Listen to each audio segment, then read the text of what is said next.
My name's Paul. I'm 32. Started years ago, really. Me and my best mate Craig, we used to go down to our favourite place called Stengru, and we used to just doss about.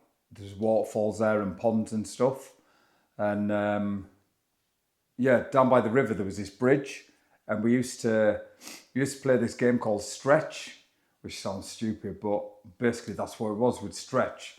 So we'd go on the bridge, tuck our feet under the bars, and it was a competition to see how far you could stretch without obviously falling.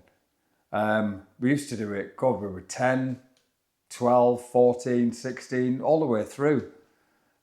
This one night, we were coming back from a night out. We hadn't been drinking or out, we'd just been messing about.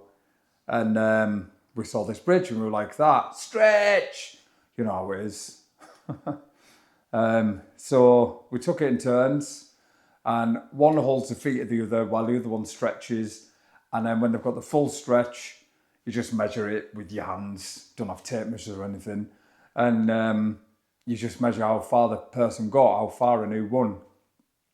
So I went first, and then, I botched it up. It wasn't very good, to be honest. And then Craig went, and then I went again, and then he went. I can't even remember how many times we did it. But, obviously his turn was the last. Sorry. So we're doing this stretch, and it was him, and I was holding his feet, and he says, right, measure. So I go up to measure, so measuring it, we're messing about as you do. And I don't know what happened, really.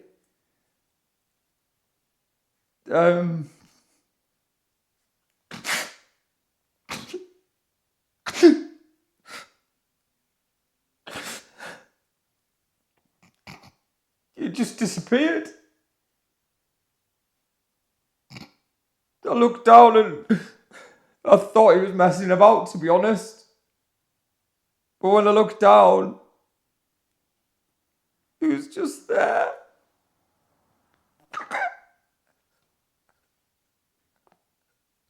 There was blood everywhere. And he was all like twisted and everything.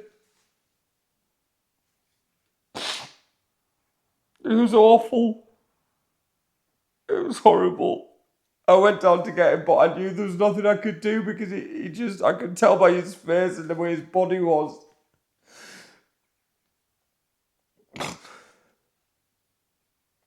He was dead, my best friend.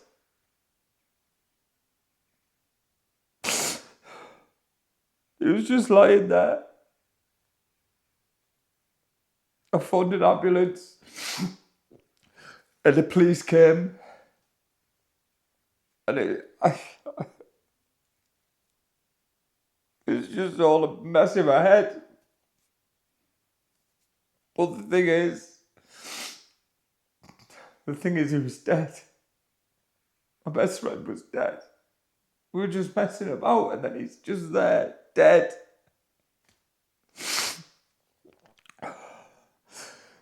The worst part was I had to phone his sister, my girlfriend, Jane, to tell her what had happened. I'll never forget the sound in her voice. God, sorry. I knew I'd get emotional, but I didn't expect it to start straight away like this. I've not talked about it for 4 years, 4.5 years. After a police investigation, I went to court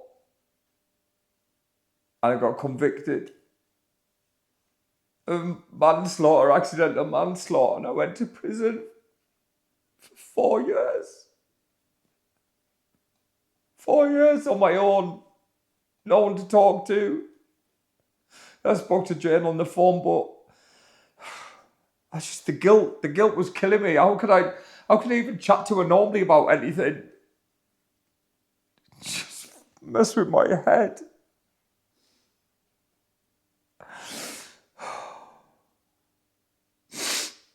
So I'm going to have a cigarette.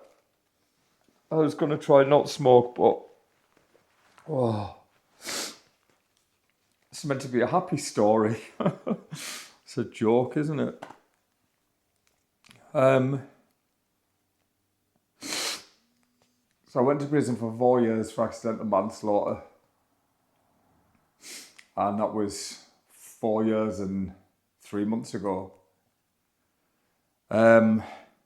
Jane was there to meet me out of prison. Bless her. She's 1 in a million. That is someone who truly loves someone. She's still mourning the death of her brother, my best friend. I've been in prison for 4 years and she was still there for me. Thank God. I don't know what I'd have done without her. And we always used to talk about getting a puppy. And I said, I promise you when I get out, I'm gonna buy you a puppy. I'm gonna get you a puppy, the most loveliest puppy to cuddle and kiss and share together. So I did. That's what I did. So I went with her and we picked a puppy, a little boy, a little chocolate brown lab. He's gorgeous. And she wanted to call him Iggy for some reason. I don't know why. You'd have to ask her. But Iggy is just so lovely. He's so full of love and fun and bounces around and rips everything up. And 1 minute I'm cursing him, the next minute I'm kissing him. And that's what I was here to tell you about, is the power of dog. The power a dog brings to your life and to my life and to Jane's life. And you know, the funny thing is, just last week, Craig was obsessed with cheese Doritos. He'd eat like 7 or 8 packets till he was sick, even from a kid. We used to call him Cheesehead, stupidly. And these few months that we've had him, Iggy he's not begged for food or anything, absolutely nothing. And then, I don't know if we've had them before, I don't know if I even noticed it, but we got some Doritos at the shop the other day. And as soon as he opened the packet, he came running over. Even before we'd opened the packet, he heard the packet. He kept running over. And he just shoved his head in the bag. And we've had crisps and biscuits and sweets and all kinds of food, every kind of food you can imagine. But just that one time, he came over and he did that. And we just looked at each other, me and Jane, and we were like, that's Craig. Sorry, this is meant to be a happy story. It is a happy story, but through all that pain, Iggy, the Dorito cheese monster, has brought that love together and has brought Craig's memory to life. And every time now, I go to the shop, I get some cheese Doritos and I open them and he's already in there before I've opened them. I just look at him and I give him a kiss and I'm good boy Iggy. And in my head, I'm just saying, I love you, Craig, and I'm sorry. And that's my story. Thank you for listening.